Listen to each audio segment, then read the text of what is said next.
দক্ষিণ পশ্চিম বঙ্গোপসাগরে সৃষ্ট লঘুচাপ ঘনীভূত হয়ে শুক্রবার নাগাদ গভীর নিম্নচাপে পরিণত হতে পারে, যার রূপ নিতে পারে শক্তিশালী ঘূর্ণিঝড় রেমালে। এতে দেশের উপকূলীয় এলাকায় বাড়ছে আতঙ্ক। পরিস্থিতি জানাতে সরাসরি যুক্ত হচ্ছেন সাতক্ষীরা থেকে সহকর্মী শরীফুল্লাহ কায়েসার সুমন, বাগেরহাট থেকে এস সোহান। আমরা শুরুতেই যাচ্ছি সুমনের কাছে। সুমন, সাগরের পরিস্থিতি এখন কেমন দেখছেন? ঘূর্ণিঝড়ে ক্ষয়ক্ষতির মোকাবেলায় কোনো প্রস্তুতি দেখছেন কিনা বিস্তারিত জানাবেন। জেসিকা, ধন্যবাদ আপনাকে। আমি দাঁড়িয়ে আছি সাতক্ষীরায়। এখানে অনুষ্ঠিত হচ্ছে দুর্যোগ প্রস্তুতি সভা অনুষ্ঠিত হচ্ছে জেলা প্রশাসক মোহাম্মদ হুমায়ুন কবিরের সভাপতিত্বে। আপনাকে বলে রাখা দরকার যে রেমাল সাগরে গতকাল থেকে কিন্তু লঘুচাপ আকারে কিন্তু তার যে উপস্থিতি সেটি নিশ্চিত করেছে এবং রেমাল যে আক্রান্ত করবে উপকূলকে সেটি মোটামুটি নিশ্চিত হয়েছে। তবে সেটি যে কোন গতি প্রকৃতিতে এবং সেটি কত কিলোমিটার বেগে এটি এখনো পর্যন্ত নিশ্চিত করা যায়নি। তবে ধারণা করা হচ্ছে 80 থেকে 120 কিলোমিটার গতিবেগ সে ধারণ করবে এবং সেই অনুযায়ী উপকূলে আঘাত হানতে পারে। এখন যা কিছু বলা হচ্ছে সবই অনুমান নির্ভর বলে সাতক্ষীরা যে প্রথম শ্রেণীর যে আবহাওয়া পর্যবেক্ষণাগার তার ভারপ্রাপ্ত কর্মকর্তা কিন্তু আমাদেরকে এভাবে জানিয়েছেন। এখনো পর্যন্ত কিন্তু নদী এবং সাগর উপকূলে কোনো সংকেত আমাদেরকে দেয়া হয়নি। তবে আজকের এই দুর্যোগ প্রস্তুতি কমিটির সভার পরই বলা যাবে যে সেখানে আবহাওয়া অধিদপ্তরের যিনি ভারপ্রাপ্ত কর্মকর্তা আছেন এবং দুর্যোগ প্রস্তুতি কমিটির যিনি প্রধান আছেন তাদের দুজনের ব্রিফ থেকেই আমরা জানতে পারবো আসলে কোন পরিস্থিতি যে পৌঁছাচ্ছে।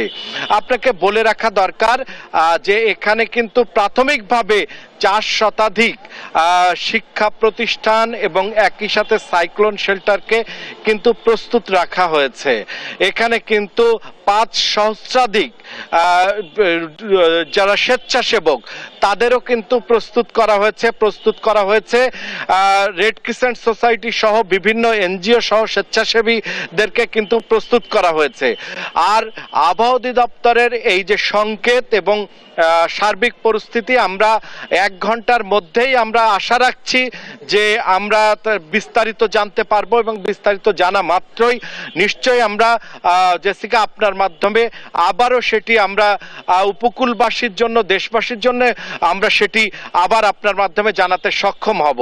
এই ছিল সাতক্ষীরার সর্বশেষ। একই বিষয়ে জানাতে এবার আমরা যুক্ত হচ্ছি বাগেরহাটে। সেখানে রয়েছেন সহকর্মী এস সোহান।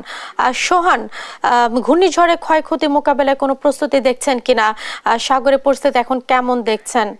বাগেরহাটে সার্বিক পরিস্থিতি হচ্ছে সকাল থেকেই রৌদ্রোজ্জ্বল আবহাওয়া বিরাজ করছে এবং প্রখর রোদ সেটাই বলা যায়। আমরা আবহাওয়া অধিদপ্তরের সাথে কথা বলেছিলাম, তারা আমাদেরকে জানিয়েছে বাগেরহাটে প্রচন্ড গরম এবং বাগেরহাটের কোথাও ঝড়ের কোনো পূর্বাভাস নেই এবং বৃষ্টিরও সম্ভাবনা নাই। তবে আবহাওয়া অধিদপ্তর বলছে যে বঙ্গোপসাগরে লঘুচাপটি সৃষ্টি হয়েছে এবং এটি আস্তে আস্তে ঘনীভূত হচ্ছে এবং 26 অথবা 27 মে বাগেরহাটের উপকূল জুড়ে আশ্রে পড়তে পারার সম্ভাবনা রয়েছে। এবং ঘূর্ণিঝড়ের প্রস্তুতি সম্পর্কে আমরা অতিরিক্ত জেলা প্রশাসক অরবিন্দ বিশ্বাসের সাথে কথা বলেছিলাম। তিনি আমাদেরকে জানিয়েছেন তারা দুর্যোগ প্রস্তুতি যে কমিটি রয়েছে সেই কমিটির একটি সভা করেছে এবং বাগেরহাটের যে 9টি উপজেলা রয়েছে 9টি উপজেলার নির্বাহী কর্মকর্তাদের পর্যবেক্ষণ করতে বলা হয়েছে এবং সতর্ক অবস্থায় থাকতে বলা হয়েছে। এছাড়া মন্ত্রণালয় থেকে যদি কোনো নির্দেশনা আসে সেই নির্দেশনা অনুযায়ী তারা কাজ করবেন। এখন পর্যন্ত কোনো নির্দেশনা জেলা প্রশাসনের কাছে আসেনি। এছাড়া আমরা সকাল থেকে বাগেরহাটের বিভিন্ন উপজেলায় যে খবর নিয়েছি সব জায়গায় রৌদ্রোজ্জ্বল আবহাওয়া বিরাজ করছে বলে জানা গেছে। বাগেরহাটের মংলা বন্দর থেকে। এই ছিল আমার কাছে সর্বশেষ। এবার আমরা যাচ্ছি বরিশালে, সেখানে রয়েছেন সহকর্মী শফিক। শফিক, মন্ত্রণালয় থেকে কোনো নির্দেশনা এসেছে কিনা ঘূর্ণিঝড়ের বিষয়ে, কি তথ্য রয়েছে আপনার কাছে? জেলা প্রশাসক কি বলছেন? জেসিকা, আসলে আপনি যেমনটি বলছিলেন যে বঙ্গোপসাগরে কিন্তু গত কয়েকদিন যাবত ধরেই একটা লঘুচাপ কিন্তু খেয়াল করছে আবহাওয়া অফিস যেগুলো আছে তারা, এবং তারা আমাদেরকে আজকে যেটা জানিয়েছে যে এই লঘুচাপ কিন্তু সামনে আরো যে 24 ঘন্টা আছে, 24 ঘন্টার মধ্যে নিম্নচাপে পরিণত হয়ে সেটা কিন্তু একটা ঘূর্ণিঝড়ে রূপান্তর হতে পারে, এবং এই ঘূর্ণিঝড় কিন্তু দেশের দক্ষিণ পশ্চিমাঞ্চলে আছড়ে পড়তে পারে আগামী 26 কিংবা 27 তারিখ। তো আসন্ন ঘূর্ণিঝড় মোকাবেলায় কিন্তু আমরা যেটা জেনেছি, বরিশাল জেলা প্রশাসনের সাথে আমরা কথা বলেছি, তারা আমাদেরকে যেটা জানিয়েছে যে নদী বন্দরগুলোতে কিন্তু 1 নম্বর সতর্কতা সংকেত জারি করা আছে। আমরা কিন্তু বর্তমানে বরিশাল নদী বন্দরে আছি এবং এখানে এসে দেখেছি যে অভ্যন্তরীণ রুটের লঞ্চ চলাচল মোটামুটি স্বাভাবিকই আছে। লঞ্চ মালিকরা আমাদেরকে জানিয়েছে যে এই সতর্কী বার্তা যখন বিপদ সংকেতে উত্তীর্ণ হবে তখন তারা আসলে লঞ্চ চলাচল বন্ধ রাখার সিদ্ধান্ত নেবে। একই সাথে বরিশাল জেলা প্রশাসনের সাথে সাথে আমরা কিন্তু যে বরিশাল বিভাগের উপকূলবর্তী দুটি জেলা পটুয়াখালী এবং বরগুনা, সেখানকার সংশ্লিষ্টদের সাথেও কথা বলেছিলাম। তারা আমাদেরকে যেটা জানিয়েছে যে ঘূর্ণিঝড় এটা যদি বরিশালের এই উপকূলবর্তী অঞ্চলে আঘাত হানে সে ব্যাপারে কিন্তু তারা একদমই সচেতন আছে। তারা সাইক্লোন শেল্টার যেগুলো আছে সেগুলো কিন্তু মানে তৈরি রাখার চেষ্টা করছে। একই সাথে কিন্তু আপনাকে আরেকটা বিষয় জানাতে চাই যে এই ধরনের দুর্যোগে সবচেয়ে বেশি ক্ষতির শিকার যারা হয় তারা কিন্তু জেলে এবং কৃষক সম্প্রদায়। তো কিন্তু বর্তমানে কিন্তু 65 দিনের একটা নিষেধাজ্ঞা চলছে সাগরে, তো এই কারণে জেলেরা খুব একটা আসলে সাগরে নেই। তবে কৃষক সম্প্রদায় যারা আছে তাদের এখন আসলে এই মৌসুমের যে ফসল সেটা আসলে কাটার একটা মৌসুম। তো ঘূর্ণিঝড় যদি আসে সেটা কিন্তু তাদের জন্য একটা বিপদের কারণ হবে বলেই আমাদেরকে কিন্তু কৃষি অধিদপ্তর থেকে জানিয়েছে।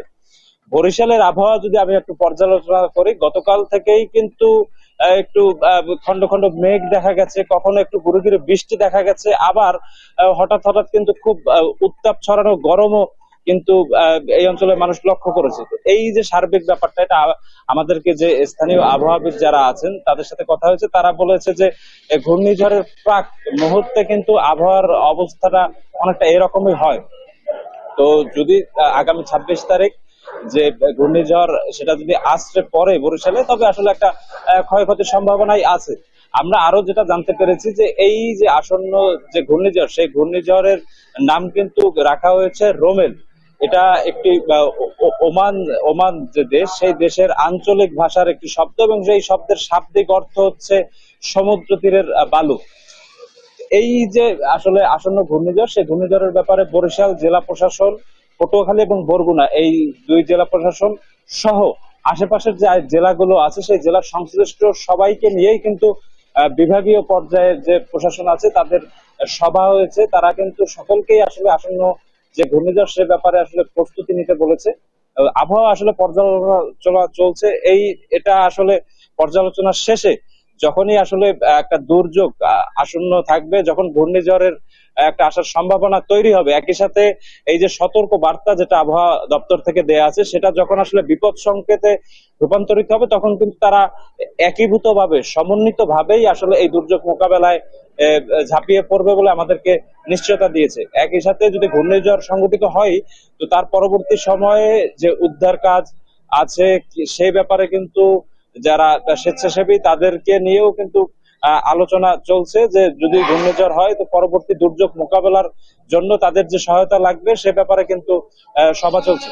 একই সাথে বিদ্যুৎ বিভাগকেও কিন্তু সঙ্গে নিয়ে বরিশাল জেলা প্রশাসন কাজ করছে যে নিরবিচ্ছিন্ন বিদ্যুৎ যেন আসলে পায় সে ব্যাপারে আসলে পদক্ষেপ নেওয়ার কথা জানিয়েছে। এবং একই সাথে দুর্যোগ মুহূর্তে যদি বৈদ্যুতিক তার, খুঁটি, অন্যান্য বিষয়গুলো ক্ষতিগ্রস্ত হয় সেগুলো যত দ্রুত আসলে মেরামত করে পরবর্তীতে বিদ্যুতের সরবরাহ আবার পুনরায় আগের জায়গায় ফিরিয়ে নেওয়া যায় সে ব্যাপারেও কিন্তু আসলে কথাবার্তা চলছে। বরিশাল জেলা প্রশাসন আমাদেরকে খুব ভালোভাবেই আসলে জানিয়েছেন যে তারা সামনের যে আসন্ন ঘূর্ণিঝড় সেটা যদি সত্যি চলেই আসে, সেখানে যতটুকু সম্ভব যে ক্ষয়ক্ষতি যতটুকু হবার মতো আসলে মাত্রা আছে সেটা যতটুকু আসলে কমিয়ে আনা সম্ভব সে ব্যাপারে কিন্তু তারা কাজ করে যাচ্ছে। একই সাথে আমাদের এই অঞ্চলের যে সমুদ্র তীরবর্তী যে দুটি জেলা পটুয়াখালী এবং বরগুনা, সেই দুই জেলার প্রশাসনও কিন্তু বেশ সচেতন ভাবেই কাজ করে যাচ্ছে। তারা কিন্তু আবহাওয়ার প্রতি নজর রাখছে, আঞ্চলিক আবহাওয়া অফিসগুলোর থেকে প্রতিনিয়ত তারা তথ্য নিচ্ছে। তো এই ছিল বরিশাল নদীবন্দর থেকে আমার কাছে এই যে আসন্ন ঘূর্ণিঝড় রোমেল সে ব্যাপারে সর্বশেষ স্থানীয় প্রশাসনের প্রস্তুতির ব্যাপারে সর্বশেষ খবর। জেসিকা। শফিক, আপনাকে ধন্যবাদ। দর্শক, ঘূর্ণিঝড় রেমালের প্রস্তুতির বিষয়ে জানাচ্ছিলেন আমাদের সহকর্মীরা।